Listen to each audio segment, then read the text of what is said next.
Bismillahirrahmanirrahim. Assalamu alaikum. Welcome to DESI TV USA. I am Tabinda Gul. Let's take a look at the headlines. Israeli military withdraw from Gaza's Netzarim corridor, a shift in the region's strategic landscape. Reveals call with Russians. Putin say he cares about loss of lives. What are you going to do over there? White South Africans reject Donald Trump's offer to take them as and refugees. Baltic state complete historic switch from Russian electricity grid to Europe system. 5 Thai hostages released from Hamas captivity reunite tearfully with families in Bangkok. Prime Minister Shehbaz Sharif and CM Punjab Maryam Nawaz inaugurate National Horse and Cattle Show. Closing ceremony of Internship Program 2025 at Pakistan Naval War College, Lahore. Kansas City Chiefs and Philadelphia Eagles reflect on Super Bowl LIX outcome in post-game press conferences. These are headlines. Lead to news detail. In a significant move, the Israeli military has withdrawn from the Netzarim corridor, a vital area in Gaza that has long separated the northern and southern parts of the enclave. This decision marks a notable shift in the ongoing military operations and signal potential changes in the course of the Israeli-Palestinian conflict. The Netzarim corridor has been a focal point in past confrontations between Israeli forces and Palestinian militants. Its strategic importance lies in its locations as it serves as a critical passageway for both military and civilian traffic, deeply influencing the dynamic of control within Gaza. Historically, both Israel and Palestinian factions have sought control of the corridor, making it a key site in the broader conflict. Now, the Israeli military withdrawal from the area is viewed by many as part of a broader military strategies, though the specifics of that strategy remain unclear. Some analysts suggest that this move could be an attempt to consolidate forces in other critical areas or to refocus on other objectives. However, the long-term consequences of this withdrawal remains uncertain, as it could influence both the security landscape and the balance of power within Gaza. The withdrawal comes amid continued international effort to mediate a ceasefire and reduce the intensity of the violence. Various international actors, including the United Nations and neighboring countries, have been actively engaged in attempt to bring both sides to the negotiating table, seeking a solution to the ongoing conflict that has caused immense suffering for civilians on both sides. The withdrawal from the Netzarim corridor is just one of many developments in the ongoing struggle, and while it may provide some tactical advantages in the short term, its broader impact on the overall dynamic of the conflict will depend on how both Israel and Palestinian factions respond in the coming week with month. The international community will likely continue to focus on this shift, watching closely for any further changes that may signal a shift in the directions of peace or escalation. US President Donald Trump disclosed in an interview that he has spoken with Russian President Vladimir Putin, stating that Putin wants the war in Ukraine to end. However, Trump declined to specify how many times they had spoken. As the conflict neared its third year, Trump expressed hope for a swift resolution and claimed that peace talks had made progress.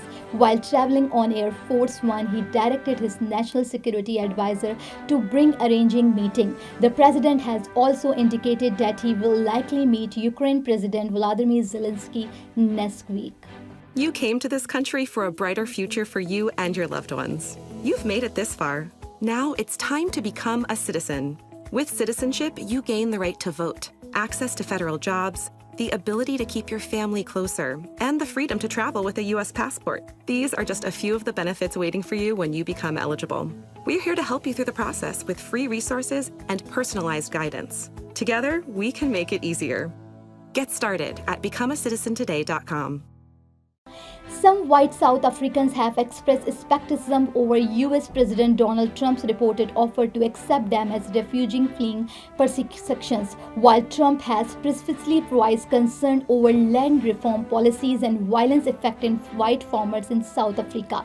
Many in the community are cautious, particularly of relocating to the US. Some have pointed to economic and cultural challenges, while others reject the nations that they had need to flee. What are you going to do over there? there? One resident asked, highlighting concern about starting over in a new country. The South African government has consistently denied claims of targeted persecutions, calling Trump's remarks misleading. The Baltic states of Estonia, Latvia, and Lithuania have officially disconnected from Russia's electricity grid and completed their long-planned transitions to the European Union power system. The move marks a significant step in reducing their reliance on Moscow and strengthening energy security in the region. The synchronizations with the Europe grid enhance stability and resilience, aligning the Baltic nations more closely with Western Europe. The transitions, which had been in the work for years, gained urgency following Russia's invasion of Ukraine. Leaders of the three countries hailed the switch as a major milestone in achieving full energy independence from Russia. 5 Thai nationals who had been held captive by Hamas were released and arrived in Bangkok main airport to an emotional and tearful reunion with their families. The hostages, who have been in captivity for an extended period, were met with a wave of relief and joy as they step off the plane from Israel. The release comes after intense diplomatic effort, and it's marked a moment of emotional closure for the families who had long awaited news for their loved ones.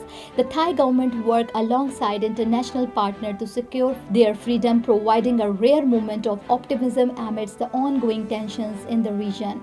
Upon their arrival, the hostages were greeted by tearful relatives, and officials praised the efforts that led to their safe return. This reunion is seen as a symbol of resilience, bringing hope for the safe return of others still in captivity. Prime Minister Shehbaz Sharif and Punjab Chief of Minister Maryam Nawaz Sharif inaugurated the National Horse and Cattle Show at Fortress Stadiums, marking the beginning of one of Pakistan's most prominent agriculture and cultural events. The event celebrates the country's agricultural heritage, featuring livestock competitions, horse races, and cultural exhibitions. Upon arrival, CM Maryam Nawaz Sharif warmly welcomed PM Shehbaz Sharif to the opening ceremony, where both leaders emphasized the importance of supporting the agriculture sector and preserving local tradition. The National Horse and Cattle Show showcases the skills of farmer, breeder, and artisans while promoting Pakistan rural culture. Pakistan Naval War College, Lahore hosted a prestigious closing ceremony for the Internship Program 2025 at the Maritime Center of Excellence. The program aimed to raise awareness about maritime issues and economic factors related to the sea, including blue economy and maritime security. During the course, 17 interns from universities across Pakistan, including Balochistan and Central Punjab, received comprehensive training on the region's maritime threats, opportunities, and the importance of analytical thinking. Rear Admiral Javed Ahmad, Commandant of Pakistan Naval War College, presented certificates to the successful participants who expressed gratitude to the Pakistan Navy and called for future internship program of this kind. Following the Philadelphia Eagles' 40-22 victory over the Kansas City Chiefs in Super Bowl, both teams held emotional post-game press conference to discuss the game and their performances. Eagle head coach Nick Sirianni praised his team preparation, particularly the defense ability to contain Chief quarterback Patrick Mahomes. Quarterback Jalen Hurts, named Super Bowl MVP, credited the team unity and effort, acknowledging the hard work that led to their victory. One of the Chiefs' child, Patrick Mahomes, took responsibility for critical turnovers, including 2 interceptions, which the belief played a decisive role in the loss. Chief head coach Andy Reid reflected on the team mistake, stating the loss was a learning opportunity while expressing pride in the team overall performance throughout the seasons. So thank you for watching and thank you for supporting. This is me, Tabinda, signing off. Stay tuned for more news, DESI TV USA, DTV NN, and our OTT platform DTV Flex, where you can access to over 3,000 channels. So stay tuned and stay with us.